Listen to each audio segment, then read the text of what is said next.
보통 세계 3대 종교를 기독교, 이슬람교, 불교라고 이렇게 얘기하죠. 불교는 우리의 삶에 아주 밀접하기 때문에 아마 대부분 잘 아실 겁니다. 그러나 반면에 이슬람교는 우리의 가까이 있음에도 불구하고 우리가 조금 생소하게 여기는 종교인 거죠. 특히 2000년 전에 로마가 소위 중동과 북아프리카 일대와 유럽을 완전히 로마화 했잖아요. 로마가 그 모든 세계를 하나로 통합하는 그런 역사를 이루었지 않습니까? 그런데 그 세계를 하나로 통합한 로마를 AD 313년에 그 밀라노 칙령에 의해서 로마가 기독교를 국교화하는 역사를 이제 이루었죠. 그런데 참 놀랍게도 세 개가 다 기독교화가 됐는데 로마 시대에 있었던 그 땅들이 말이죠.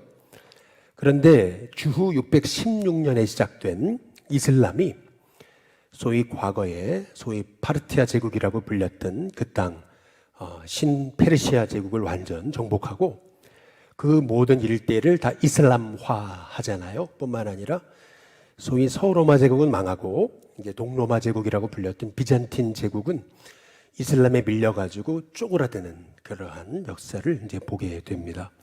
쉽게 말하면은 어떻게 이렇게 이름도 없었던 이슬람이 말이에요. 주후 616년에 시작된 이슬람이 단기간 안에 어떻게 이렇게 급부상할 수 있었을까? 이제 우리는 그게 너무나 궁금하지 않습니까? 이 당시에 500년대만 하더라도 그 역사를 보게 되면은 왜 이슬람이 이렇게 급부상하게 됐는가라고 하는 그 원인을 우리가 알 수가 있는 거죠. 그 대표적인 그 이유를 한 가지를 뽑으라고 한다면 그것은 결국 분열입니다. 분열.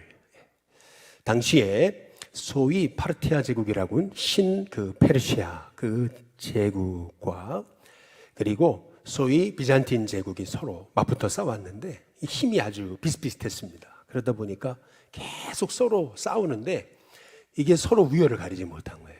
서로 계속 싸우다 보니까 결국에는 둘 다 소모전이 된 거죠. 힘이 빠지게 되는 거죠. 이제 그러는 사이에 소위 비잔틴 제국은 수많은 이전이 일어나고 3.1체 논쟁이 막 일어나고 막 그러면서 소위 분열로 인해서 힘이 갑자기 약화되기 시작한 겁니다. 힘이 약화되고 있었던 거죠. 분열은 그 공동체 비잔틴 제국, 기독교 제국의 힘을 빠뜨려 놓은 거예요. 뿐만 아니라 이 페르시아 이 제국도요. 소위 조로아스터교가 일어나면서 거기에 살고 있던 유대인들을 소위 메디나로 다 쫓아내게 된 거죠. 유대인들이 가는 곳마다 경제 부흥이 일어났던 거거든요. 다 그 경제 동물이다 보니까 말이죠. 그러다 보니까 이 메디나라고 하는 지역은 유대인들이 들어가면서 엄청나게 경제적으로 부흥한 겁니다. 그런 때에 소위 이 무함마드 이 마호메트가 그 메디나로 피신하면서 이제 거기에서 그곳은 이미 유대인들이 다 몰려있던 곳이잖아요. 거기에서는 그 유일신에 대한 그런 어떤 분위기가 형성돼 있었거든요. 그때에 소위 알라만이 신이다라고 했던 그 무함마드의 말이 먹혀든 거죠. 그 소위 당시에 왜 이렇게 갑작스럽게 이슬람이 그 모든 지역을 석권할 수 있었을까? 이제 그 이유 중에 하나로 뽑는 것은 뭐냐면은 결국 분열이라는 거죠. 우리가 이 이슬람의 역사를 우리가 살펴보게 되면서 우리가 깨달아야 되는 것은 뭐냐면은 교회의 사명은 뭘까? 그것은 부흥하는 것도 좋고 교회가 굉장히 성장하는 것도 좋고 다 좋지만은 교회의 본질 있잖아요. 교회는 예수님의 피로 값주고 사신 교회라는 거죠. 그래서 우리가 찬송의 가사처럼 한 피 받아 한 몸 이룬 형제요 친구들이요 라는 그런 고백처럼 교회가 하나됨을 성령의 하나됨을 힘써지키는 그러한 교회가 될 때 그것이 주님이 기뻐하시는 교회가 되게 되는 줄로 믿습니다. 우리가 지난주 이제 사도행전 12장 계속 또 살펴보고 있는데요. 사도행전 12장은 베드로가 순교당할 그 위기 가운데 하나님이 극적으로 도우셔가지고 베드로가 그 위기를 벗어나는 장면이 이제 사도행전 12장입니다. 실은 초대교회가 베드로가 붙잡히게 됐을 때 베드로를 위해 기도하잖아요. 그런데 사실은 초대교회가 이 베드로가 풀려나리라고는 사실은 꿈에도 생각 못한 거죠. 그런데 하나님의 도우심으로 베드로가 풀려나잖아요. 베드로가 제일 먼저 간 곳이 어디였어요? 마가라 하는 요한의 어머니 마리아의 집이었던 거죠. 마가라 하는 요한의 어머니 마리아의 집. 이거를 그냥 통칭해가지고 이제 마가의 집, 마가다락방이라고 이제 부르겠습니다. 근데 이 마가다락방이 얼마나 컸던지 우리 성경을 가만히 한번 살펴보시면은 베드로가 살아 돌아와가지고 그 마가다락방의 그 마가의 집의 대문을 두드립니다. 막 두드리는데 로데라는 그 계집 아이, 여자아이 하나가 영접하러 나왔다가 보니까 베드로의 음성이거든요. 야, 베드로가 살아 돌아온 거예요. 얼마나 기쁘겠어요. 빨리 문 열어줘야 되는데 이 로데라고 하는 아이는 베드로가 살아 돌아왔다는 것이 너무 기쁘고 뿐만 아니라 우리 주의 성도들한테 그걸 1초라도 빨리 알려주고 싶어가지고 문 열어주고 가야 되는데 어떻게 했어요? 문도 안 열어주고 가가지고 베드로가 살았다 이제 이러는 거거든요. 제가 이제 신방을 갔어요. 그런데 기다리고 있던 우리 성도님이 제가 왔다는 게 너무 좋아가지고 문을 열어주셨는데 문도 안 열어주시고 식구들한테 가서 목사님 오셨다 이런 것과 똑같은 거 아니겠어요? 그렇게 되기를 축복합니다. 예, 그렇게 된 경우는 거거든요. 너무 좋아가지고 막 달려가가지고 우리 베드로 사도님 오셨다 막 이러니까 초대교회 성도들이 뭐라 그래요? 야, 역시 하나님 기도, 우리 기도 응답하셨다. 이제 그럽니까? 그러지 않죠. 뭐라 했냐면 야, 네가 그렇게 사모하며 기다리더니 네가 드디어 미쳤구나. 이제 그랬다는 말이죠. 야, 너 정말 미쳤구나. 정신 좀 차려. 어떻게 베드로가 살아 돌아와. 그런 일은 없어. 그런데도 그 아이가 아니다고 분명히 내가 베드로의 음성을 들었다고 이제 그랬더니 사람들이 뭐라 그래요? 아니 그러면 그의 수호 천사겠지 이제 이렇게 얘기하는 겁니다. 당시 유대인들에게 있어서는 한 영혼을 지키는 수호 천사가 있다라고 믿었던 시대였습니다. 그래서 그 소리는 분명히 천사의 음성이었을 거야 이제 이렇게 얘기했던 거죠. 그런데 그 얘기가 하기가 무섭게 베드로의 음성이 얼마나 컸던지 막 그냥 문을 두드리면서 나라고 베드로라고 막 소리를 치니까 드디어 사람들의 귀에 들렸던 거죠. 우리가 여기서 알 수 있는 것은 이 마가의 다락방, 마가의 집이 얼마나 컸는가라고 하는 것을 우리가 알 수 있는 거죠. 밖에서 문을 두드리는데도 처음에 못 알아듣다가 나중에서야 베드로가 얼마나 크게 나라고 소리치니까 계속 문을 두드리고 소리를 치니까 그제서야 사람들이 인기척 소리를 듣고 그리고 나서 베드로인지 알아보기 시작했다라고 하는 얘기죠. 그래서 성도들이 다 함께 대문까지 내려가 가지고 문을 딱 열어주는데 누구였어요? 예, 그 아이의 말이 맞았잖아요. 베드로잖아요. 베드로가 딱 서 있으니까 다들 기겁을 하면서 뒤로 자빠졌을지도 모르겠어요. 야, 어떻게 당신이 살아 돌아왔냐고 너무 기쁘면서 베드로를 영접하고서 얘기를 들었겠죠. 베드로는 그동안 있었던 얘기를 쭉 설명을 했겠죠. 이 일을 다 설명을 했을 때 베드로가 그들과 함께 나누고 또 부탁했던 얘기가 사도행전 12장 17절에 나오거든요.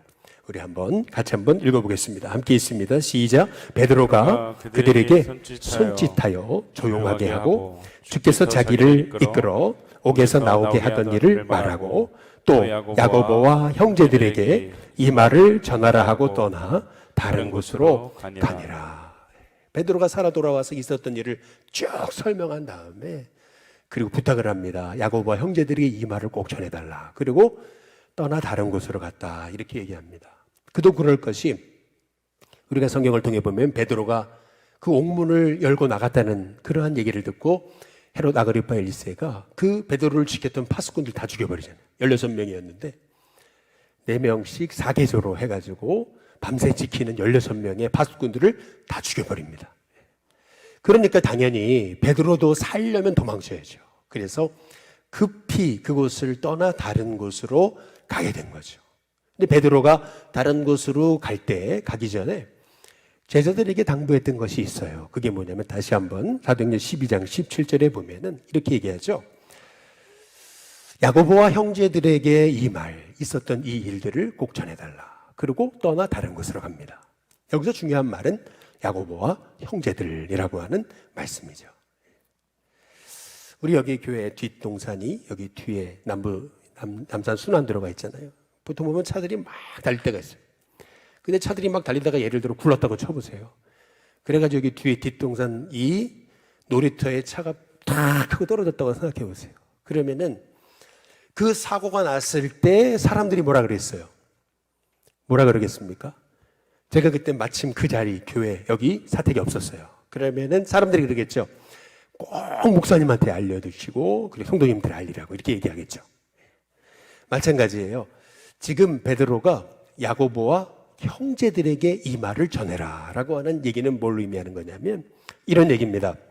당시에는 남자를 형제라 그랬고 여자를 자매라고 그랬어요. 신분에 상관없이 모두 형제 자매라고 불렀던 거죠. 이제 그렇다고 본다면은 지금 형제들에게라는 말은 이해되는데 야고보와 형제들에게 전하라 라고 얘기한 이유는 뭐냐는 거예요. 이것은 뭐냐면 교회에 아주 중대한 일이 있다면은 그럼 뭐라 그랬어요? 담임 목사님께 꼭 말씀드리고 성도들에게 알려달라고 이렇게 얘기하지 않겠어요? 똑같습니다. 지금 베드로가 이 얘기를 한 이유는 뭐냐면은 당시 초대교회 최고의 지도자였던 야고보와 그리고 형제들에게 이 사실을 알려라 이제 이렇게 얘기하고 급히 떠난 겁니다. 그렇다면은 이 야고보는 누구겠느냐라는 거죠. 야고보. 보통 성경에 나오는 세 명의 야고보가 있어요. 첫 번째는 세베대의 아들 요한의 형제 야고보입니다. 근데 이 야고보는 여기 지금 이 야고보가 아니라는 걸 어떻게 알 수 있냐면 사도행전 12장 2절에서 우리가 지난주에 살펴봤듯이 이미 헤롯 아그리파 1세에 의해서 순교당했습니다. 그러니까 첫 번째 야고보는 아니죠. 그 유명했던 야고보의 형제 야고보는 아닌 거죠. 그러면 두 번째 추측할 수 있는 인물은 뭐냐면 복음성에서 12제자를 소개할 때 늘 나오는 예수님의 12제자 중에 한 사람 알페오의 아들 야고보입니다. 사도행전 1장에도 마가다라방에서 기도했던 사람들 중에 알페오의 아들 야고보가 나옵니다. 그러나 이 알페오의 아들 야고보는 성경에 이름만 나와요. 그리고 그의 행적은 전혀 나오지 않습니다. 그러니까 분명히 이 사람은 아닐 겁니다. 그렇다면 여기서 말하는 이 야고보는 누구이겠냐라는 겁니다. 누구겠습니까? 마태복음 13장 55절 우리 같이 한번 읽어보겠습니다. 함께 읽습니다. 시작. 이는 그 목수의 아들이 아니냐? 그 어머니는 마리아, 그의 형제들은 야고보, 요셉, 시몬, 유다라 하지 않느냐? 여기 목수의 아들이 누구예요? 예수님이죠. 그의 형제라고 하면서 첫 번째 형제가 누구예요? 야고보라고 그러잖아요. 예수님의 첫 번째 동생 그 사람이 야고보인데 바로 여기에 이 야고보와 형제들하고 얘기했을 때 이 야고보가 예수님의 형제 야고보입니다. 첫 번째 동생. 유대 사회에서 혈통은 굉장히 중요합니다. 이 시대에서는 세습의 문제가 굉장히 뜨거운 이슈지만은 2000년 전에 혈통을 따진다라는 건 굉장히 중요한 얘기입니다. 그렇기 때문에 예수님의 처제 동생 이 야고보가 초대교회 지도자가 된 것은 이것은 당연한 거죠. 그러나 마태복음 여기 3장의 55절에 이 상황은 어떤 상황이냐면 예수님이 씨 뿌리는 자의 비유를 말씀하셨을 때 사람들이 뭐라 그러냐면은 그 비유에 놀라면서도 예수님을 비아냥거려서 버리면서 했던 말입니다. 목수의 아들 아니냐? 그의 형제 야고보가 있지 않느냐? 이렇게 비아냥거리면서 했던 말인 거죠. 그때 나왔던 이 야고보, 예수님의 이 동생 야고보는 예수님을 그 자신도 그리스도라고 믿지 못했던 때였어요. 이 당시에는. 그런데 이 야고보가 초대교회 지도자가 될 뿐만 아니라 신실한 주님의 제자가 됩니다. 그 이유가 뭐였을까요? 성경에 나오죠. 고린도전서 15장 한번 7절에 한번 보시면은 우리 같이 한번 읽어보겠습니다. 함께 있습니다. 시작. 그 후에 야고보에게 보이셨으며 그 후에 모든 사도에게와. 여기 보면 부활하신 예수님이 가장 먼저 찾아갔던 사람 중에 한 사람이 누구냐면 예수님의 형제 야고보입니다. 여러분 그도 그럴 것이 여러분도 여러분의 형제가 예수님 안 믿으면 그게 답답하잖아요. 또 여러분의 자녀가 예수님을 안 믿으면 그게 더 괴로움이잖아요. 우리 부모님이 예수님 안 믿으면 너무나 눈물이 나고 또 내 배우자가 예수님을 안 믿으면 때로는 분노가 있잖아요. 그게 당연한 거 아니겠어요? 내 사랑하는 가족이 예수님을 안 믿어요. 그러면 어떻게 그들이 지옥에 가도록 우리가 내버릴 수 있겠느냐는 거예요. 예수님도 부활하셔서 가장 먼저 찾아가셨던 사람들 중에 한 사람이 누구냐 하면 예수님 형제 야고보였던 거죠. 이 야고보는 예수님이 십자가에 죽으시기 전까지 예수님을 끊임없이 부인했던 사람인데 예수님이 부활하셔서 그제서야 이 야고보를 끝까지 찾아가시잖아요. 그러니까 결국 야고보는 그 사랑과 은혜에 감복해서 야고보는 신실한 주님의 제자가 됐던 것을 볼 수가 있는 거죠.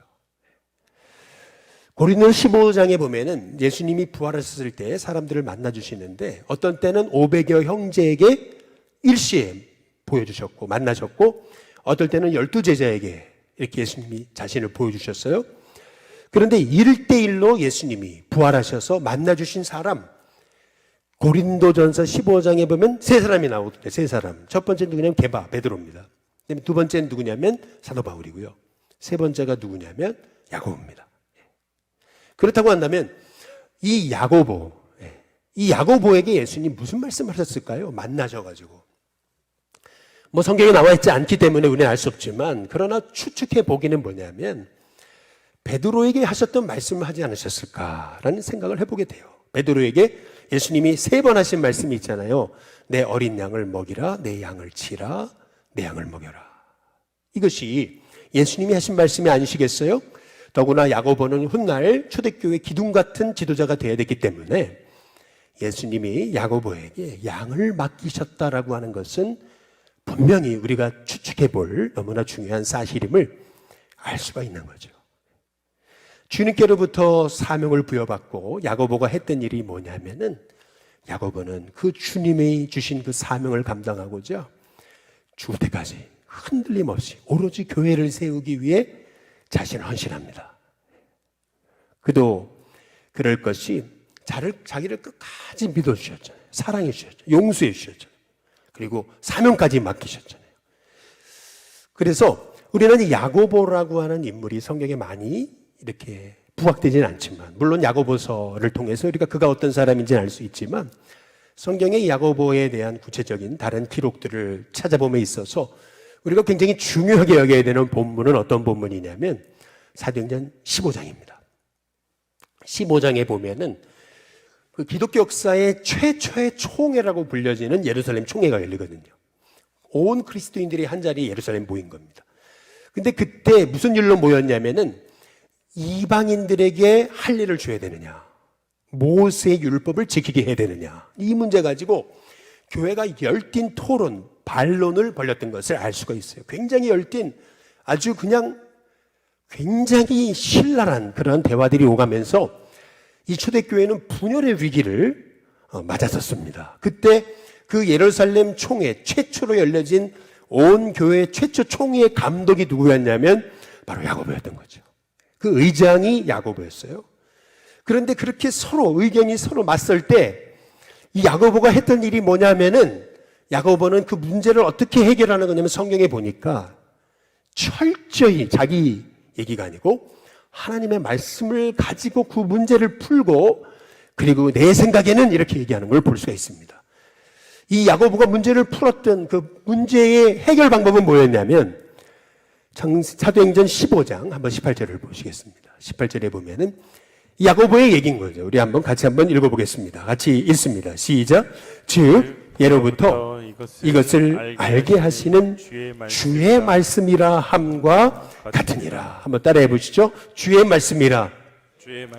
다시 말하면 야고보가 그 초대교회의 분열의 위기를 풀었던 방법은 뭐냐면 하나님 말씀이었던 걸 볼 수 있습니다. 철저히 말씀에 서서 자기의 권위, 자기의 위치, 자기 생각이 아니고 말씀 위에 서서 교회를 은혜롭게 하나로 풀어가고자 그는 정말 자기를 내세우지 않고 주님을 높이면서 교회를 평안하게 이끌었던 것을 우리가 볼 수 있는 거죠.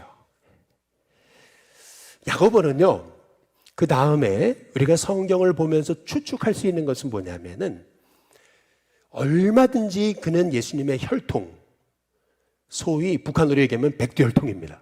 이 백두혈통인 물론 예수님의 성령으로 잉태되신 거고 이 야고보는 요셉을 통해 마리아를 통해 잉태된 것이 아주 참 이거는 차원이 다른 거 얘기지만은 그러나 예수님의 가족이었잖아요. 그러니까 소위 자기는 백두혈통이다라고 하는 것을 강조할 수 있었던 사람임에도 불구하고 성경을 통해 잘 보시면은 야고보는 별로 그렇게 성경에 드러나지 않습니다. 더구나 안디옥에 교회가 생겼다라는 얘기를 들었을 때 예루살렘 교회가 누구를 파송해요? 바나바를 파송하잖아요.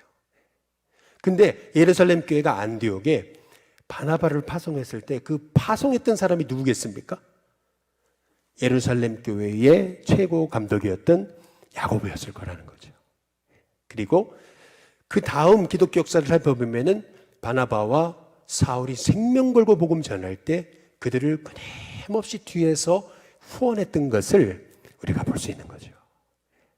진짜 내 양을 먹여라, 내 양을 치라, 내 어린 양을 먹여라 하셨던 주님의 말씀에 따라서 양을 먹이고 교회를 세우고 주님을 높이기 위해 정말 생명 바쳤던 그런 겸손한 그런 인물이었던 것을 우리가 알 수가 있는 거죠.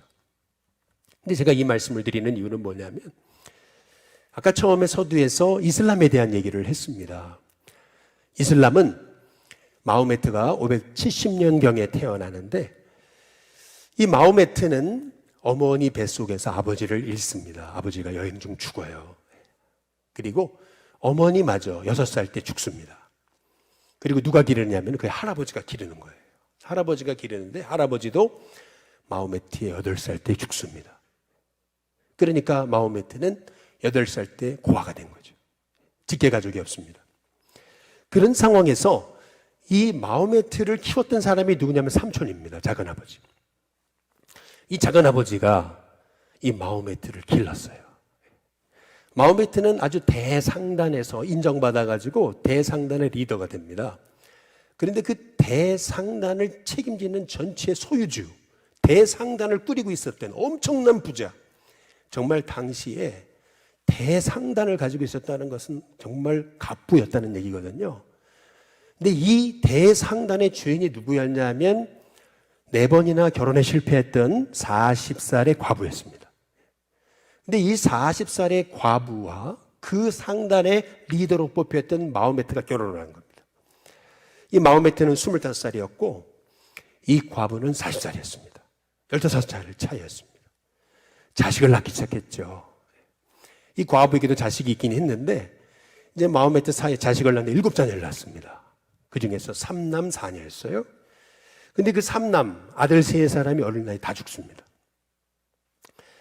그것이 너무나 상처가 됐든지 그때 마호메트가 산에 올라 기도하다가 시작한 게 이슬람 민교입니다. 근데 그 마호메트가 죽고 나자 아들이 없잖아요. 자식이. 자기의 혈통을 이을 계보가 없잖아요. 그래서 1대, 2대, 3대 칼리프는 이 마호메트의 혈통에서 나오지 않습니다. 4대가 누구였냐면 바로 이 마호메트의 이 자기를 길러준 이 숙부의 유일한 아들 누구예요? 바로 사촌 동생이 알리가 이 칼리프의 자리에 오르는 거죠. 그런데 이 알리는 3대 칼리프를 소위 암살했다라고 하는 배후 조종자가 알리였다는 얘기가 있을 정도였습니다. 알리 이후에 그렇게 마호메트는요 본래 소위 자기 아버지가요 당시 메카의 신전직이었거든요. 그러니까 그 신전에 대해 너무 잘 알았어요.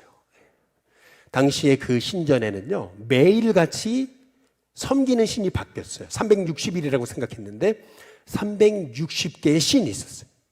근데 그 신으로 인해서 신이 360개잖아요. 근데 종종마다 섬기는 신이 틀려요. 그러다 보니까 서로 자기 신을 의지하다가 서로 분열하기 시작했다. 그래서 마호메트는 그 360개의 신 중에서 최고의 신이 알라였거든요. 그래서 그 이 알라로부터 하나 되는 것을 원했던 거예요.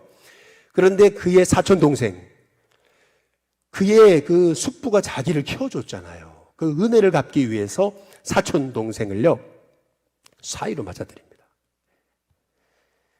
사촌 동생이자 사위잖아요. 은혜를 갚은 거죠 자기가.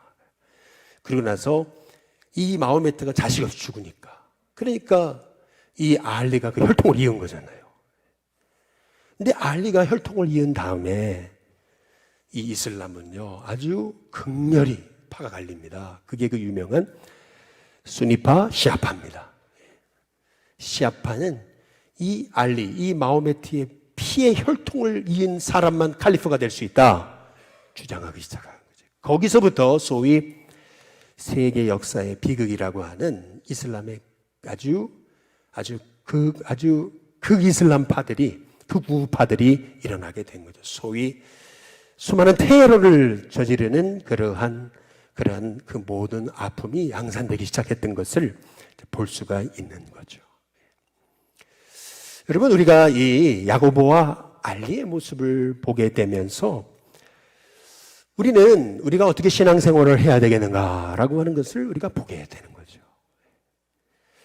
우리가 야고보와 예수님의 형제관계를 한번 생각해 보면 우리가 가정의 달이잖아요. 그래서 우리가 가정의 관점에서 이 말씀을 이제 보게 되면은요, 야고보는 예수님을 십자가에 죽으시기 전까지 예수님을 부인했죠. 그러나 예수님은 야고보를 끝까지 포기하지 않았습니다. 부활하신 다음에 제일 먼저 야고보를 찾아가죠. 그리고 야고보에게 사명을 맡기세요. 그러니까 야고보는 그 은혜가 얼마나 감사해요. 자기를 믿어주고 사랑해준 내 예수님, 그 예수님을 위해 주님이 피를 흘려 세우신 이 교회를 정말 주님의 은혜답게 세워나갈 거다. 그러면서 철저히 자기를 내세우지 않고 교회가 세워지는 데 인생을 들이잖아요. 여러분, 보통 세상은 형이 동생들을 책임지잖아요. 그런데 성경에 보면 요셉은 아니에요. 요셉은 그렇게 형들에게 상처받고도 어떻게 해요? 요셉이 그 상처를 준 형들을 책임지고 먹여 살려요. 여러분, 이것이 그리스도인의 삶입니다. 저는 여러분이 형이냐 동생이냐 이런 거 따지지 말고 여러분이 은혜 받은 자라면 여러분의 가정을 믿음으로 세우기 위해 요셉처럼 내가 좀 손해도 보고 내가 좀 상처도 받고 그랬다 할지라도 주님의 사랑으로 품고 여러분의 가정을, 여러분의 형제를 구원하기 위해서 요셉처럼 그들을 품고 기도하는 주의 성도들 되시기를 주님의 이름으로 축복합니다.